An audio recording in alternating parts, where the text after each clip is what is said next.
జిల్లాలో జరుగుతున్న మున్సిపల్ ఎన్నికల్లో కాంగ్రెస్ పార్టీ, కాంగ్రెస్ మంత్రులు, ఈ జిల్లాలో నుండి కొంతమంది ఉద్యోగ సంఘాల నాయకులు కుమ్మక్కై క్విడ్ ప్రోకో లాగా బీఆర్ఎస్ పార్టీని దెబ్బతీయాలనే కుట్రని బట్టబయలు చేయడం జరిగింది. దీని విషయం మీదనే ఆ ఉద్యోగుల మీద చర్య తీసుకోవాలని, అలాగే జరిగిన అంశం మీద ఎంక్వైరీ చేయాలని, ఆ ఉద్యోగులను తక్షణమే ఎన్నికల విధుల నుంచి తప్పించాలని జిల్లా కలెక్టర్ గారికి మేము మెమరాండం ఇవ్వటం జరిగింది.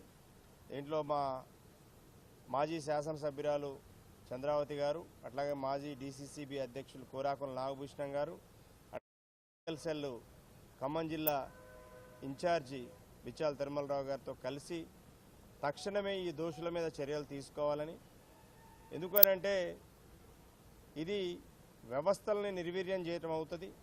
కొంతమంది స్వలాభం కోసం మంత్రితోని కుమ్మక్కు కావటం, ఏదులాపురం మున్సిపాలిటీలో ప్రత్యేకించి నిన్న పెద్ద ఎత్తున ఉద్యోగులకి భోజనాలు ఏర్పాటు చేయటం, ఆ భోజనాలను వేదికగా చేసుకొని ఏదులాపురం ఎన్నికల మున్సిపాలిటీలో కాంగ్రెస్ పార్టీని గెలిపించాలని, బీఆర్ఎస్ పార్టీని ఓడించాలని ఉద్యోగ సంఘ నాయకులు ప్రకటనలు ఇవ్వడం అనేది సిగ్గుచేటైన విషయం.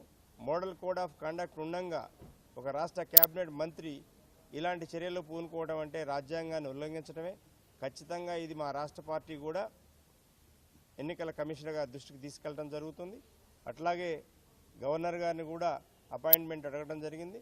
ఖచ్చితంగా వారు ఎప్పుడు అపాయింట్మెంట్ ఇస్తే అప్పుడు వెళ్ళి జరిగిన విషయాన్ని, ఎందుకంటే ప్రభుత్వం వేరు, రాజకీయ పార్టీలు వేరు. ప్రభుత్వాలు వస్తుంటాయి, మా రాజకీయ పార్టీ అధికారంలోకి వస్తుంటాయి, పోతాయి. అధికారం ఎవరికి శాశ్వతం కాదు. కానీ ఉద్యోగులు ఏ ప్రభుత్వం ఉన్నాయండి, అది కాంగ్రెస్ ప్రభుత్వం ఉన్నా, బీఆర్ఎస్ ప్రభుత్వం ఉన్నా, ఏ ప్రభుత్వం ఉన్నా ఉద్యోగులుగా పనిచేయాలి. ఎందుకంటే ఉద్యోగులు జవాబుదారీ ప్రజలకు, రాజకీయ పార్టీలకు కాదు. అందుకోసం ఇది ఖచ్చితంగా ఎవరైతే తప్పు చేశారో వారికి గుణపాఠం జరగాల్సిందే.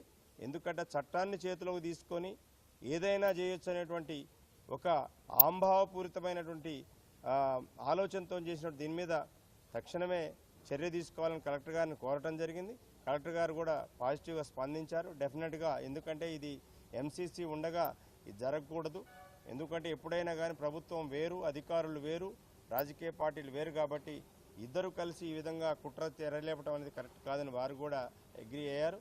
కాబట్టి మేము కూడా మా పార్టీ రాష్ట్ర బాధ్యులు రాణి కుముదిని గారు, కమిషనర్ గారిని కూడా, ఎలక్షన్ కమిషనర్ గారిని కూడా కలవబోతున్నారు త్వరలోనే ఈ సాయంత్రం.